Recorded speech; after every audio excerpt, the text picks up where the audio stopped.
city, I call on us to stand up and to call out the racism that's occurring here with the Haitian community. I also call on the Biden administration, our congressional delegation to stand up as they would for other refugees to make sure that these Haitians get the rights that they deserve. Really the right to asylum, the justice system that we have in our United States. We should not stand for any of this. It is truly unfathomable, and I stand with the Haitians. Thank you very much.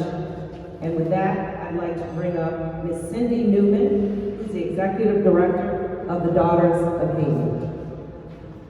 Really quick, can we have your first and last name and spelling? Yes, Alderman Sophia King, Sophia King. Thank you.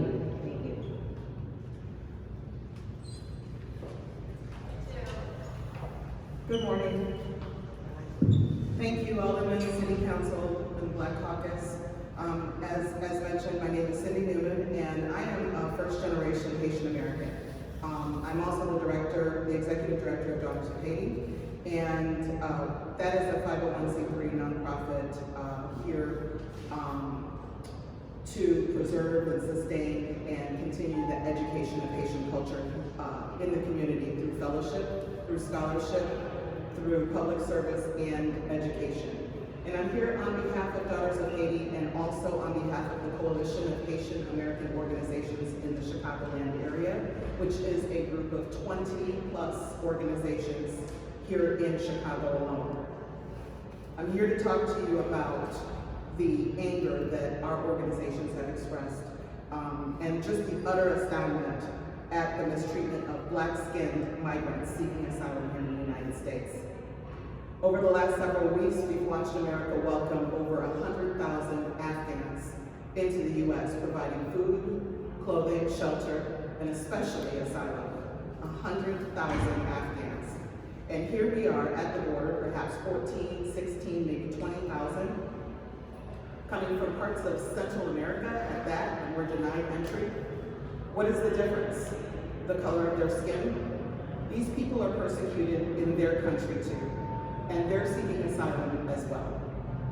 It seems that the administration is trying to get these people out of the way, out of the United States, and off of the American people's minds, attempting to immediately change the optics, sending them back to unsafe environments, to earthquake-ravaged countries, and to streets filled with violence and unrest.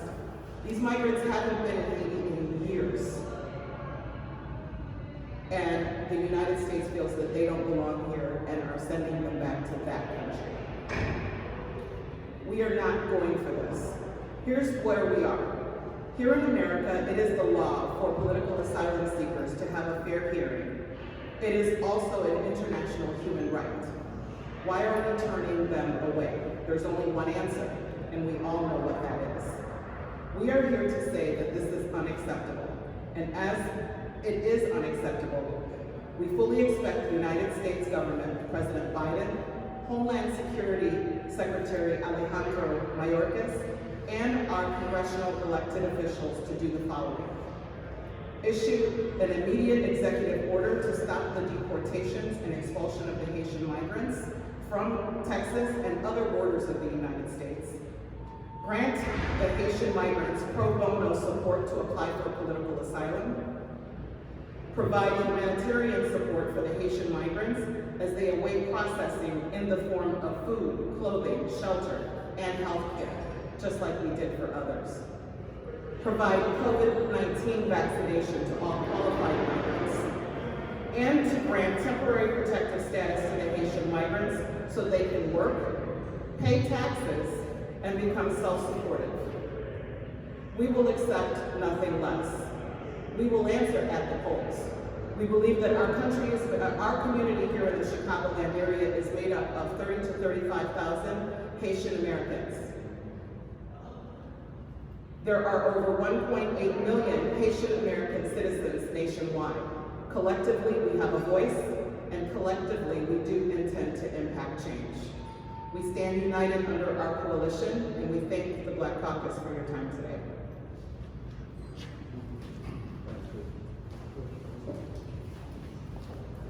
Good morning. My name is Patrick Brutus, B-R-U-T-U-S. Patrick, traditional Irish spelling. I am the president and co-founder of the Haitian American Professional Network. And I agree with everything you heard the chairman, Alderman Burnett, and Executive Director Newman stated on behalf of the condition, the situation, and the environment in which the Haitian people now are facing in Del Rio, Texas, Mexico, and in other places that they came from in order to make a way for themselves and have a better life in this country. I do want to take a different twist here with my time today by first thanking the Chicago City Council Black Caucus under the direction of Chairman Irving and Vice Chairman Coleman. There is a rich history between the City of Chicago and the Haitian people. As you know, Jean-Baptiste Pointe-du-Sable founded this city.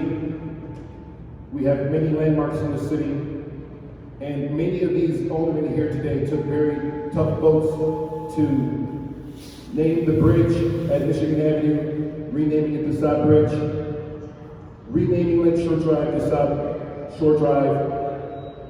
Those actions by this council and these members here today symbolize that they too recognize that the Haitian people have a significant history and importance in this city. So I am glad that the council here is standing with the community today, and you heard what they said, and you understand what's going on in this country right now.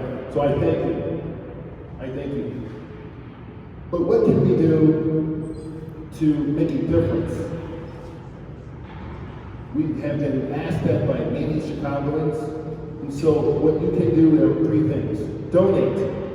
We have a number of organizations right now that are working on the ground in Texas, enacting search for decent, safe, and sanitary shelter, food, lodging, logistics.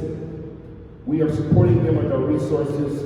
The National Haitian American Elected Officials Network is working with the Bridge, the Haitian Bridge Alliance right now to do those activities. So you can donate to them. We'll provide you with their links afterwards.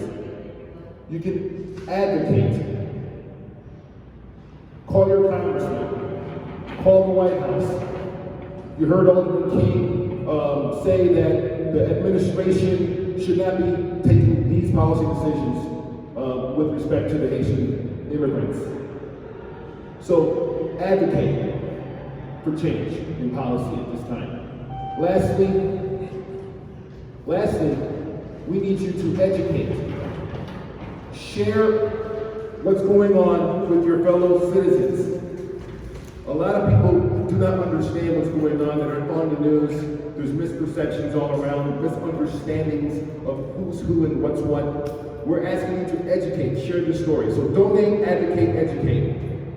Thank you very much for your time. We're here to answer questions, but we thank the Chicago Black Caucus for standing with the community today. Thank you.